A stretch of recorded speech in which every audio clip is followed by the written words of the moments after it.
Eric Holmes, we are back. This is episode 264, part 2, but I titled it a different way. We have 2 movies up right now.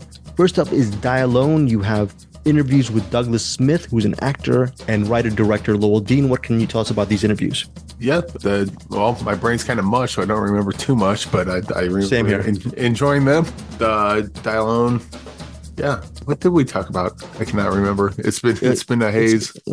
When you interview so many people, it's kind of weird. I think we're kind of going more into the story because, and it's weird because I can't really you can describe the story, but there's some stuff that you kind of want to stay away from when talking about it, and it's best to just watch the movie and have it unfold in front of you. Okay. But here we go. Here we go. Lost in a world reclaimed by nature and overrun by mysterious creatures, a young man, played by Douglas Smith. He has amnesia. He teams up with an eccentric survivalist, played by Carrie-Anne Moss, to find his missing girlfriend. That is a premise of Die Alone. Your thoughts, your review of Die Alone, Eric? It's really good. What do I say about this? So, I mean, you basically said it's someone looking for his girlfriend and post-apocalyptic, but it's got the post. This is really tough. I need to spoil stuff to say why I like this, and I'm not going to. Yeah. In fact, that actually reminded me during the interview, was it Douglas Smith? He did spoil some stuff. Do we air that, Eric? He spoiled a thing, but it was the funniest. If you haven't seen the movie, you won't know. You won't pick up on it. By the way, Douglas Smith is a very funny guy too. He's very funny as an interviewer. I don't know.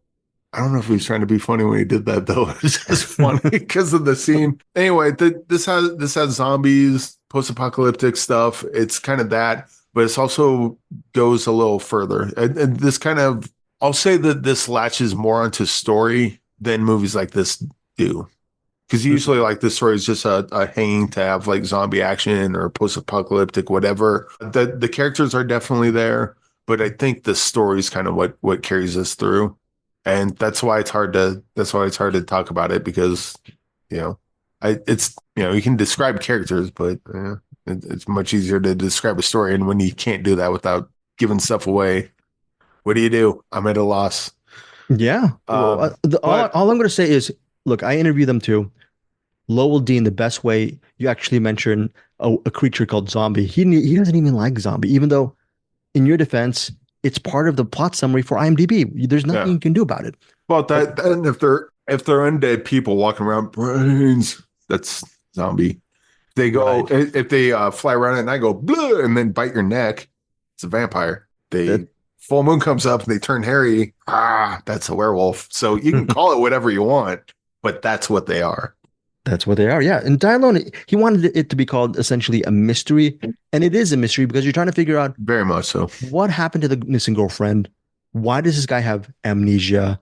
And then that's ultimately the premise of Die Alone. And it also has Frank Grillo.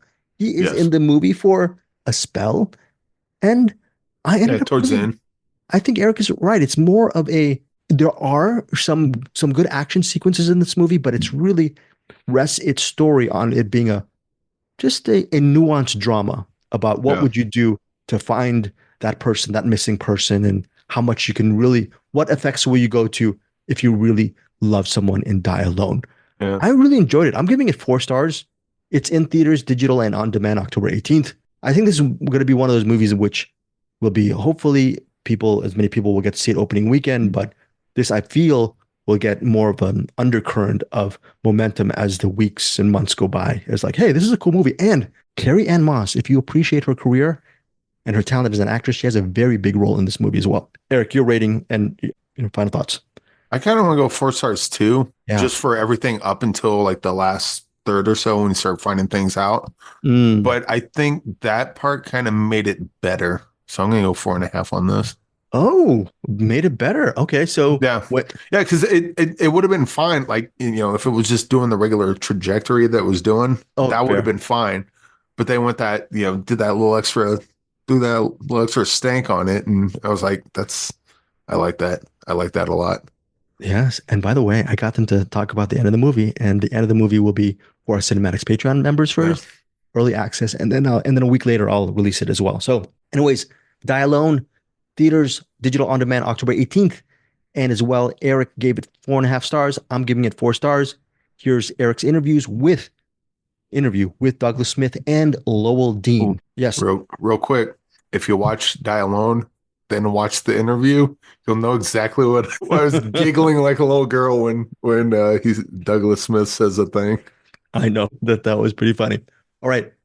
Check out these interviews with Douglas Smith and Lowell Dean, and we'll catch you back in a second. Hi, great background. Yeah, I was gonna say, cool. Yeah.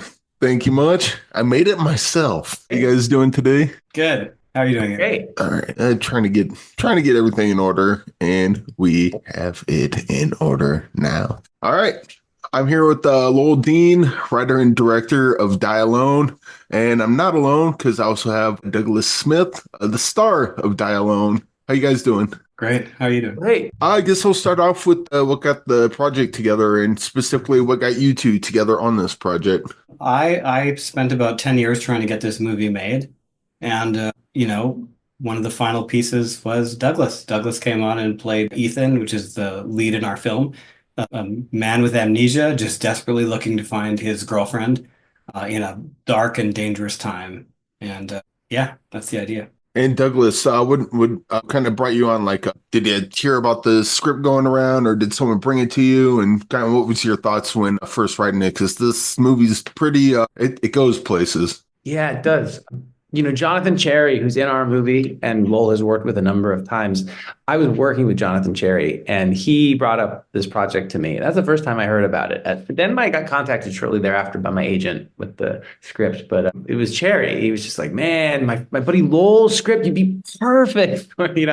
He's just got a very enthusiastic way about him.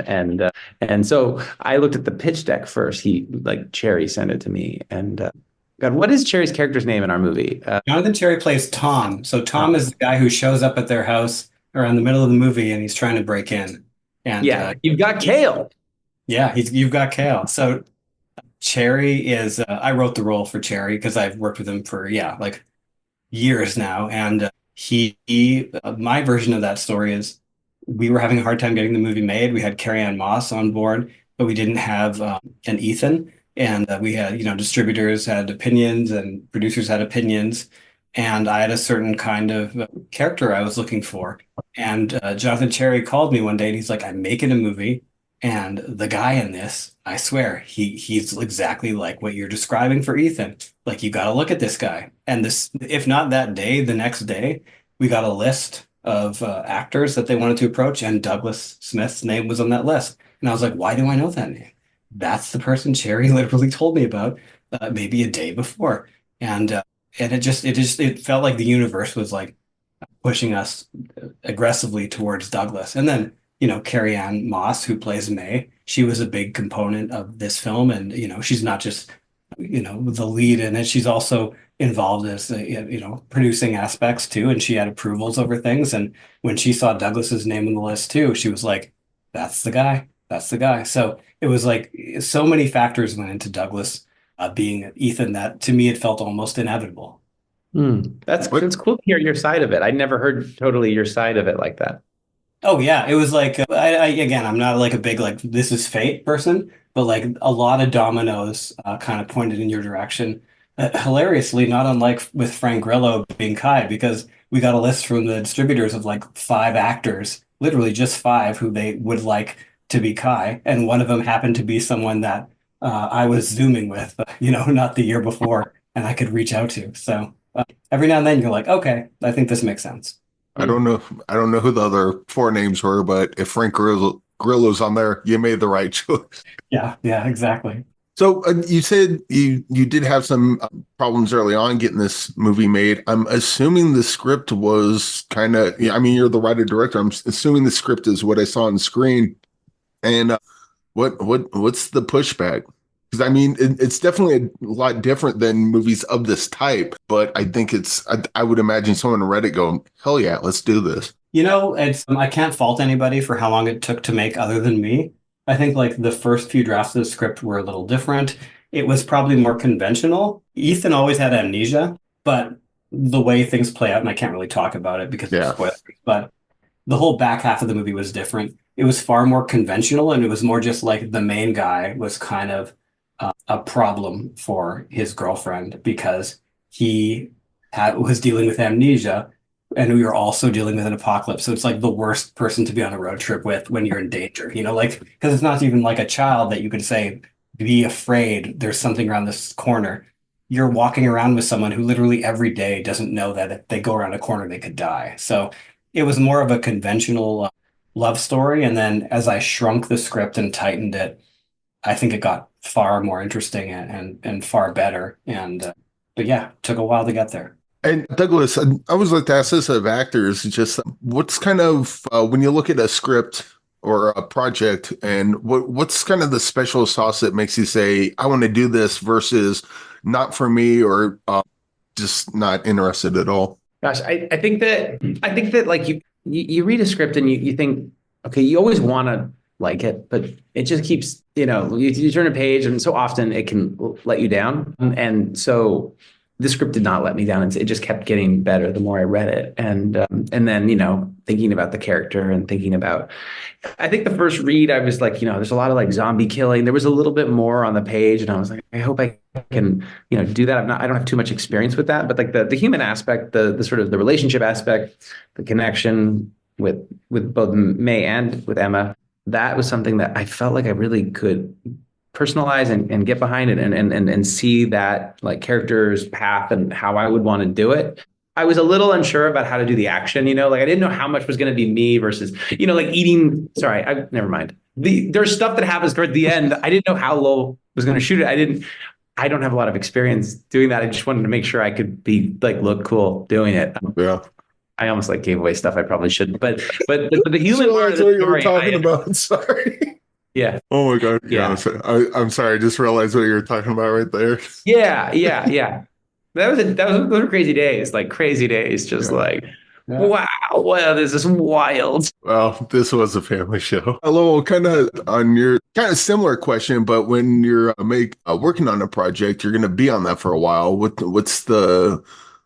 gets in your head that's I'm committed to spending years on this versus maybe we'll put that in the drawer and that's for another day. I think a theme and characters that I love and obsessed with, like they kind of all have to be my Indiana Jones, if that makes sense. It's got to be like, there's got to be a character that when I see them, I never stop thinking about them. And when I was younger and just starting to direct, I didn't care as much. It was less precious. But then I made some films and realized, oh, everybody says you're done in 6 months or you're done in a year. It'll take minimum 2 years to get a film going if everything goes right. And then you live with it forever. And people say, you made that thing, So for me, I have to, it can't just be like I'll make that. It has to be like, hell yes, I'm making this film. And if it's not hell yes, then it's no, because it's so hard, there's been a million steps along the way with even Die Alone since we finished shooting it, where there was difficult decisions every day and I wanted to quit, but I didn't because I loved it. So I think moving forward, I'm not going to do something unless I love it, unless I'm broke.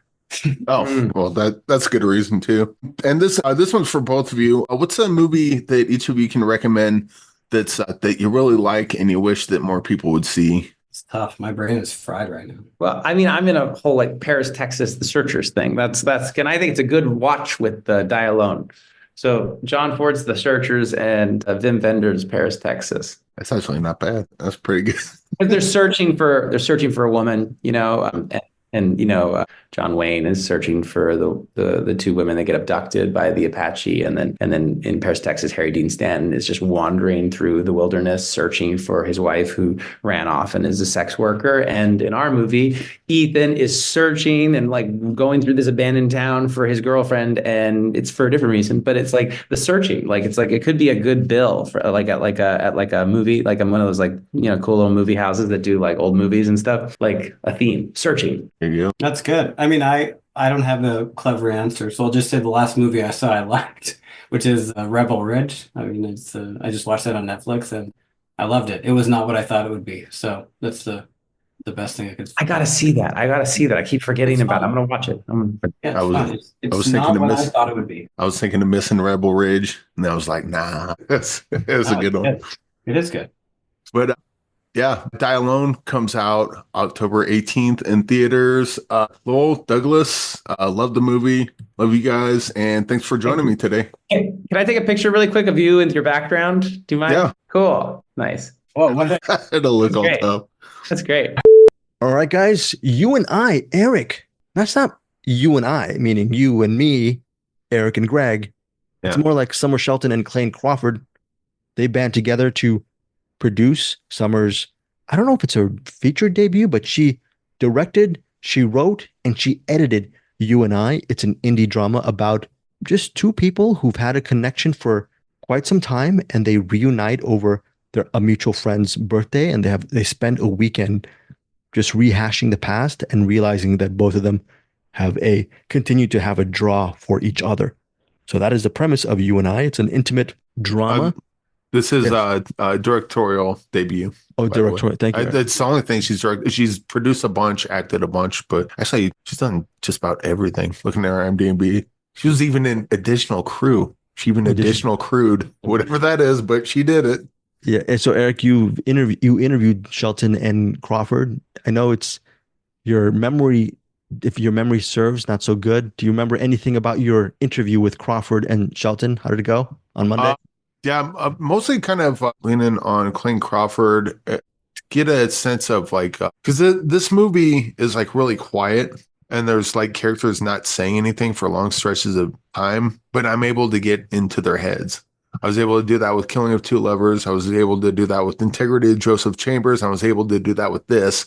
And I was trying to pick from both their heads, how do you pull that off? Why can you guys pull this off and other movies try to? And it's just, I'm watching paint dry. But with this, I'm like riveted and I don't understand why. Yeah, I think that's the key of You and I. If you get into the vibe of this with not a ton of dialogue, there is dialogue though. Eventually, there's a really great monologue with Summer Shelton towards the third act of the movie. And if you just get into the rhythms of You and I think it can be a very intoxicating drama. It's just really well done. The sound design and the music is fantastic in this. And look, it's another Clayne Crawford banger, but this time it's with Summer Shelton, who is the mastermind behind the whole proceedings. It's what I mean by this is Crawford, if you go Killing of Two Lovers, The Integrity of Joseph Chambers, and You and I, you can have three bangers in a row. And I'm really excited to see what Summer Shelton will do in the future. Hopefully, maybe more stuff with Clayne. Eric, your review of You and I. Yeah, this one, it's two estranged lovers kind of reconnect and, ooh, are you the one that got away? Should we do this? There was a bunch of like cringy stuff and not like cringy. And I did this in the interview too. It was like, it's not cringy like the filmmaking's bad. It's the characters are doing realistic stuff that you're watching. It's like when they're close and it's like, and then they start having a fight, but like all I remember is them saying, I need you. And then now they're arguing. It was like, yeah, it's a very like, real film. Like, you did that sexy time hyperbole followed immediately by an argument.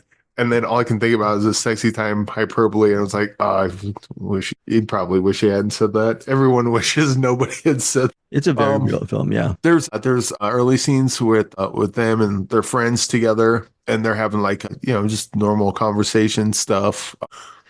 Some of the jokes don't land, but they don't land like as in not that the writing's bad, but like that's how people do jokes in real life.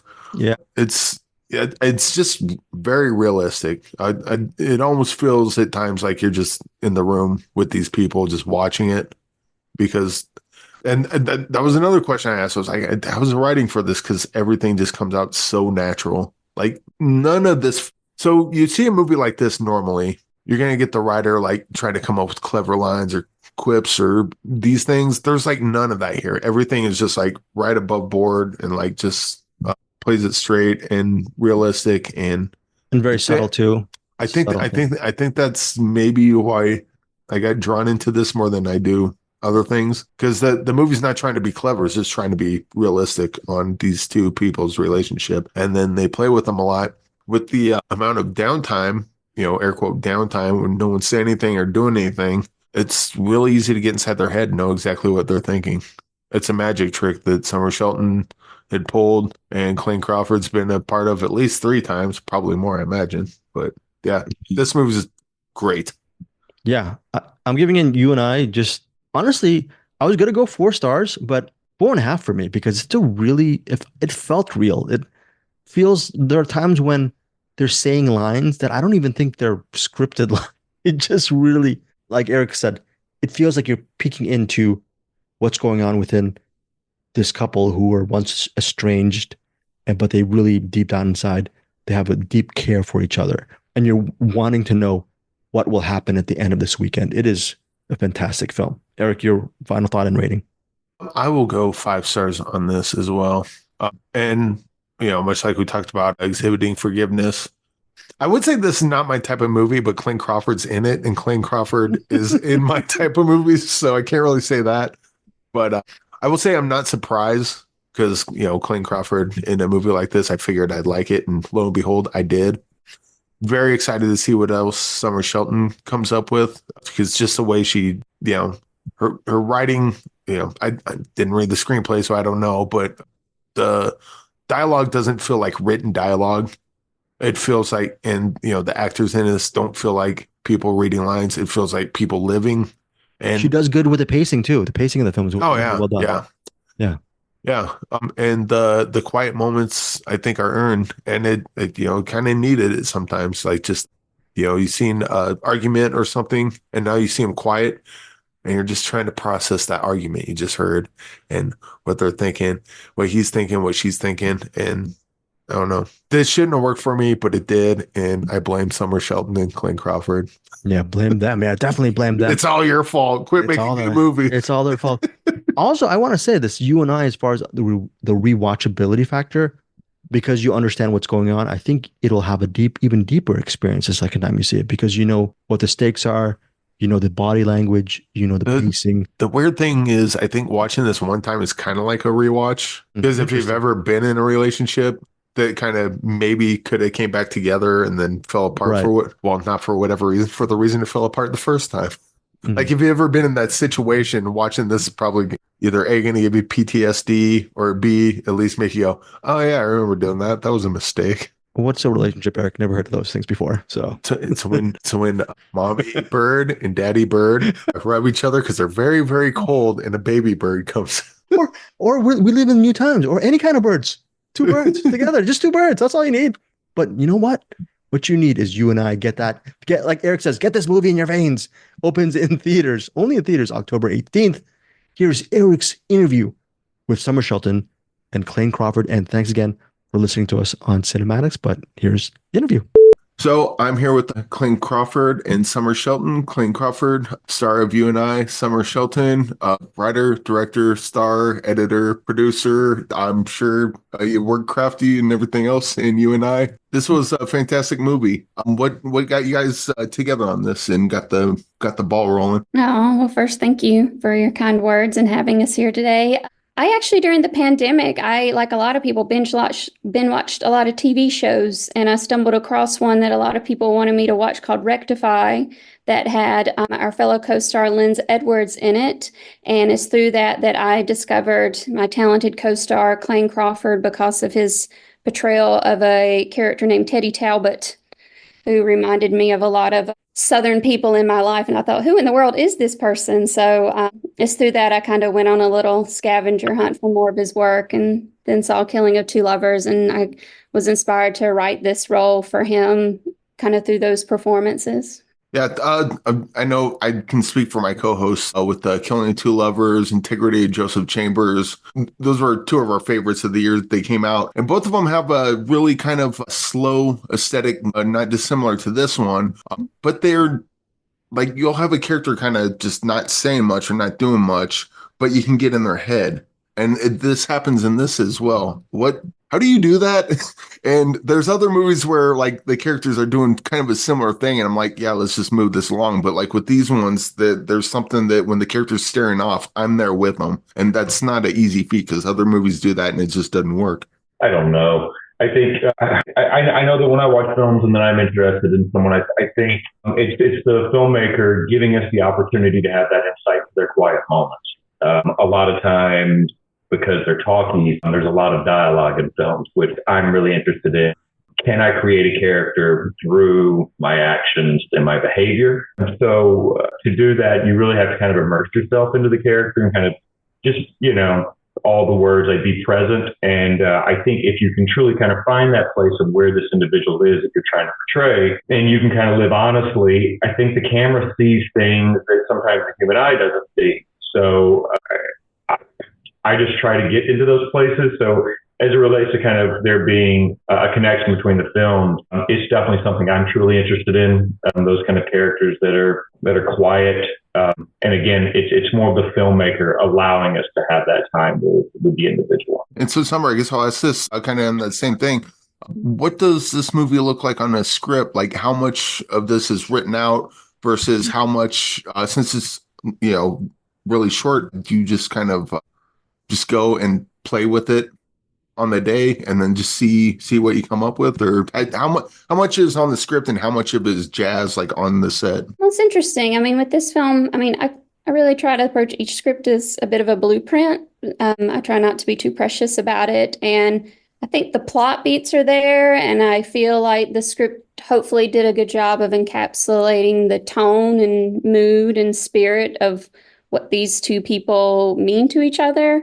And so a lot of the things once we got on set would be just filling out the space and seeing what felt natural. The script pretty much was a guide, and we followed the plots of it and the core of the dialogue, but definitely threw a lot of things to the floor that just didn't feel right, or just nuanced, tweaked a little bit to suit our own. And then ultimately we had the luxury of shooting our storyline in order. So to be honest with you, as our storyline kept going, I kept throwing a lot of things to the curve because it just didn't feel natural or to a place. And so we just stuck with kind of the heart of the scenes. And from that, I think, gleaned those quiet moments to fill in those gaps where it felt natural and honest in between the lines, more so than what the lines were saying. I was more excited about what we could do between the moments we spoke rather than what we were actually saying. Yeah.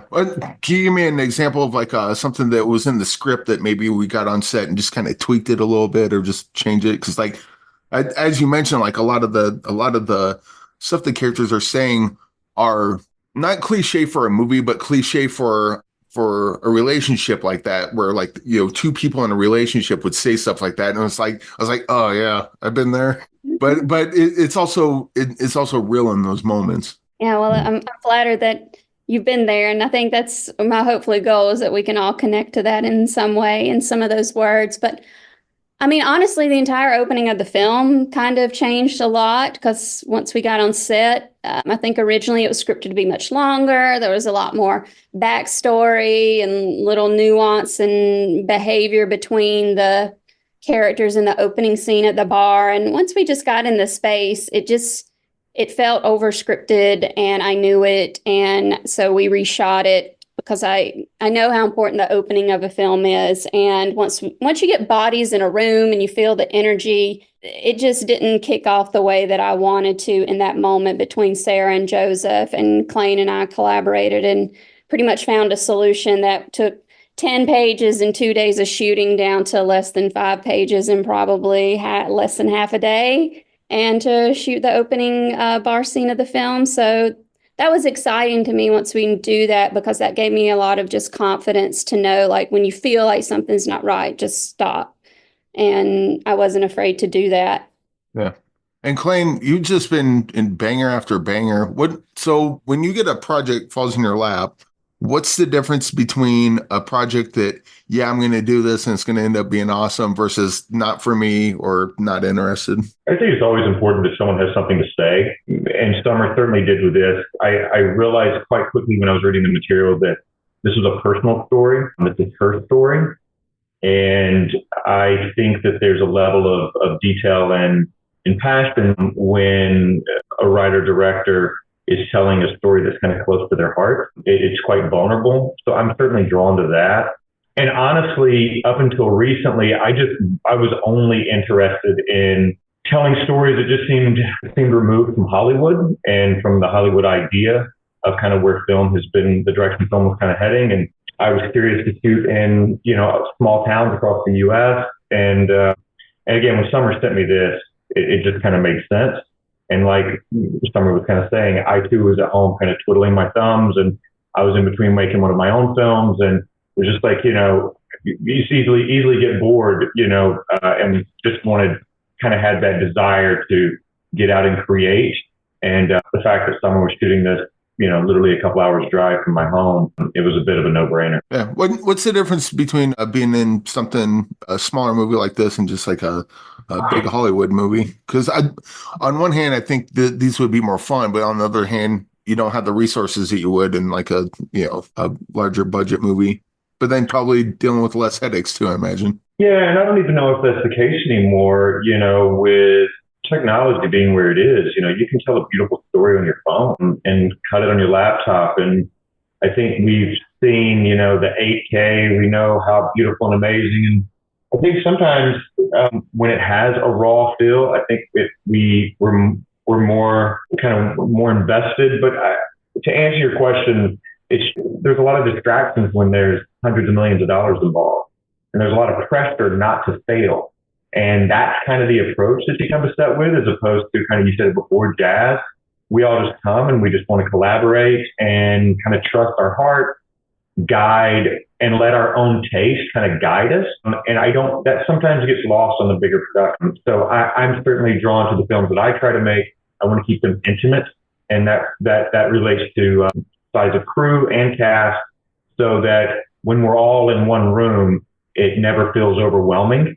And I think that just allows the actors to kind of stay in a place of, readiness. We're in it at all times, as opposed to everyone goes to their trailers. Now we all get in the cast stand, and now we all go over here. Now it's flat, and we're walking. It becomes very difficult to be present as an actor when there's the circuses in town, so to speak. Yeah. Well, it seems to be working for you, so I'd keep it up, at least from my perspective. You and I comes out this Friday, October 18th. And I got one last question. As most people, get a movie from each of you, a movie that's lesser seen, something that you saw that's like, that's really good, and not enough people talk about it. What's something that you can recommend to our audience? Oh, wow. That's a great question. I don't know. Did enough people talk about The Quiet Girl? That's exactly the movie I was going to say. I figured. I was like, did people talk about it enough? Was it too quiet? Is that the new headline? It got nominated for an Oscar, didn't it? I think. But I feel like it should be talked about more. That film should really be in the canon of like great cinema of our decade. It's just so beautiful and quiet and nuanced. Just so delicate. Clayne, actually, you referred me to it. I remember when you texted me, he's like, you should watch this movie. And I did. And I was like, wow, I wish I made that film. That's how I feel about it. I called it a Leiden Film Festival, which is just south of Amsterdam, a couple-hour drive, and just beautiful film festival out there. And I just stumbled upon this film, and it took my breath away. I get chill bumps now thinking about it. So that's why me and Summer right there, same wavelength, buddy. Love it. Yeah. I can't look at a cookie on a table the same way ever again in my life. Well, this is awesome. I think this is the first time two people have the exact same answer at the same time. So this is a first for me.